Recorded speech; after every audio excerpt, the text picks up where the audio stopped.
What is up, guys? Welcome back to Just a Guy on My Lunch Break. Well, we've been quite a long stint without any good old fashioned stories of police brutality. Well, guess what?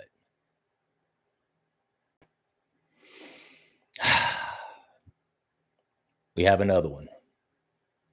Headline reads, Phoenix man suffered third-degree burns when held down by officers.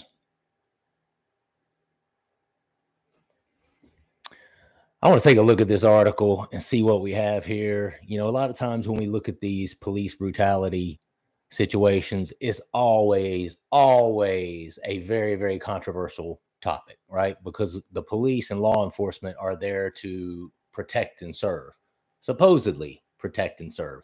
I'm not saying that that's not the case. I'm not saying that 90 to 95% of them aren't doing just that. But I think you do have a small number of law enforcement that is maybe in it for the wrong reasons.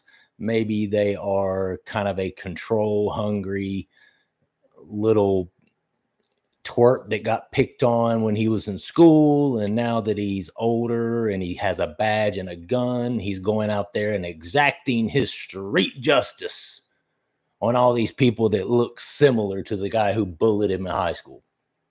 I mean, I'm just saying that could be a thing.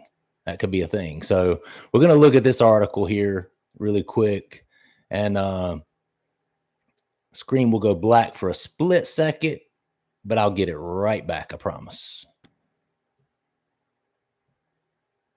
So the article reads, a man suffered third-degree burns this summer when Phoenix police officers held him down on the pavement for 4 minutes on a day of triple-degree heat. Triple-degree heat, guys. Is this a video showing it? I bet it's some bullshit video that's something completely different. Let's try it. Let's see what it is.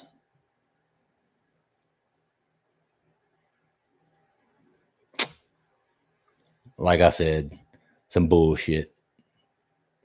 A man suffered third-degree burns this summer when Phoenix police officers held him down on the pavement for 4 minutes on a day of triple-degree heat. So let me be clear. If you guys aren't following what triple-degree heat means, it was over 100 degrees. And that shouldn't be too hard to imagine because this is taking place in Phoenix, Arizona. I mean, we all know out west out there is, hotter than a freshly fucked fox in a forest fire, right?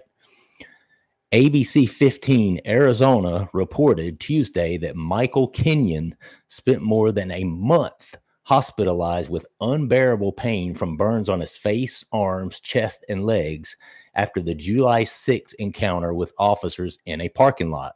That day, the high temperature reached 114 degrees. Damn, y'all. I mean, you could have boiled an egg on this pavement, right? And they're holding the man down for 4 minutes. But hold on, I don't know. We don't know what he did yet, right? I mean, maybe he murdered someone. We don't know. So let's see. Kenyon told the station that he believes officers stopped him because his roommate had recently reported a theft from their home, which is across the street from where the encounter occurred. Phoenix police said although Kenyon matched the description of the suspect, he ultimately was determined not to be a suspect. Damn. Not looking good for these police officers. The agency said it was conducting criminal and internal investigations. At the time, Kenyon had an outstanding warrant for failing to appear on a drug charge. All right. Which, hey, I've had a drug charge. I mean, it was a misdemeanor. It was a long time ago. I've had a drug charge. A lot of people have had a drug charge. That doesn't give the police officers the right to hold him down on the pavement for 4 minutes when it's over 100 degrees outside. I'm not saying that, so don't get it twisted. But unfortunately, when things like this happen, a lot of times it's a situation where someone already has a warrant, but we don't know what his background was prior to that. We don't know if it included any violent behavior or if it didn't. And again, even if it did include assaults or assaults with weapons or violent behavior, doesn't necessarily give or doesn't at all give police officers the right to hold him down on over 100-degree pavement. Okay. So I don't want anyone to come on here and think that I am somehow condoning this. So he had a warrant for failing to appear on a drug charge, which he should have appeared. You get a drug charge, you get summons to come into court or to be somewhere that the law or the justice system has asked you or required you to be. You got to freaking be there, man. You got to be there, for starters.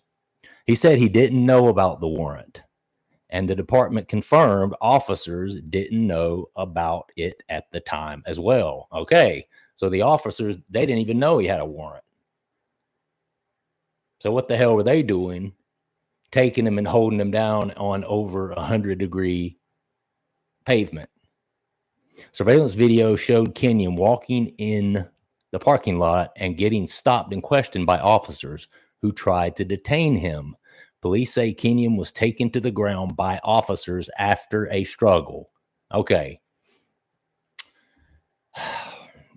This is the part where I want you guys to agree or disagree with me. All of this stuff seems to always start when someone resists being arrested or resist being detained. Okay. It's like I tell anybody, I don't care if you did or did not do anything wrong. If officers try to detain you, the smartest thing for you to do is to concede to that detainment. Smartest thing for you to do is submit to that detainment.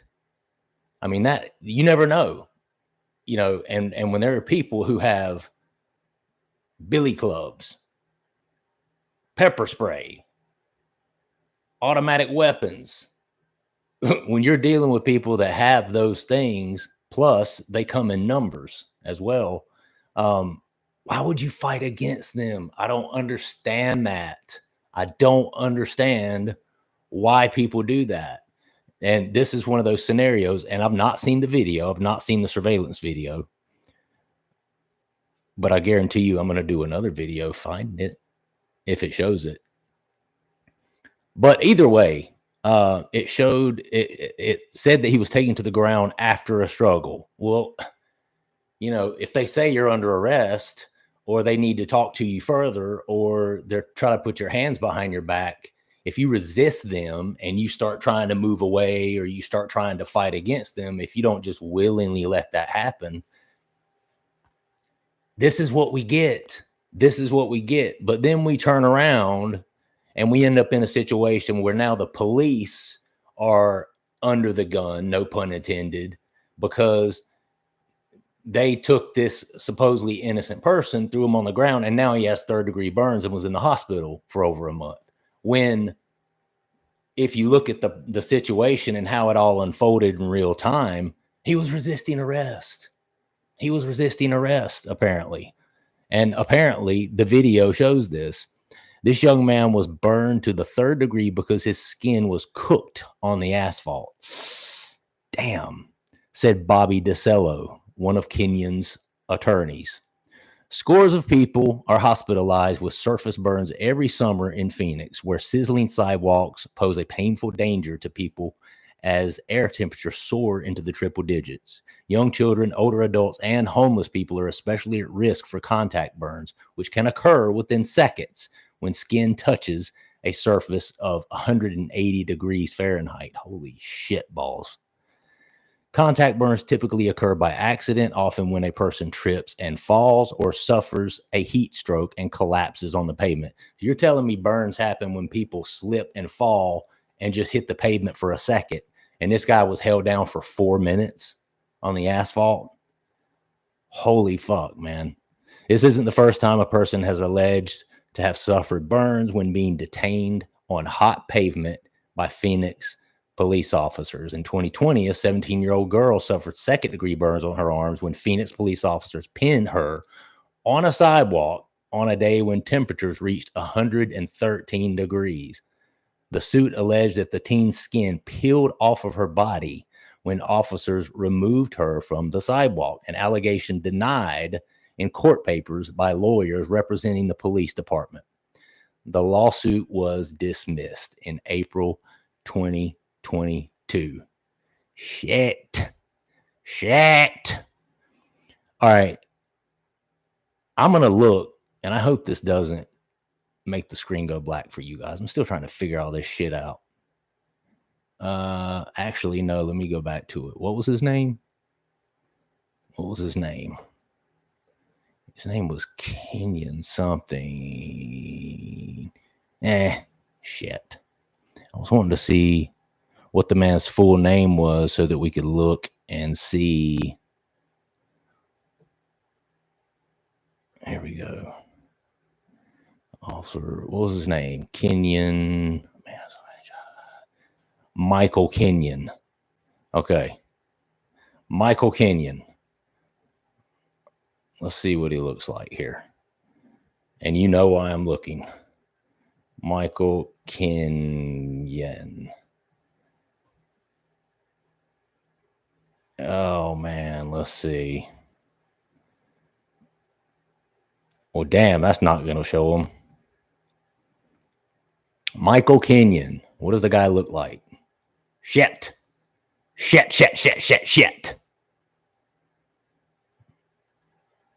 Michael Kenyon. Let's see. Man, upper third degree. Oh, is this the video? Is this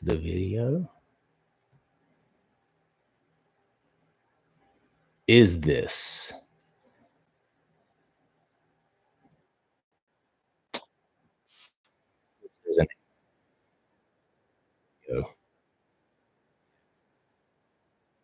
encounter? Contains graphic images. So yeah, I'm thinking that this must actually show the encounter. Let's look at it real quick.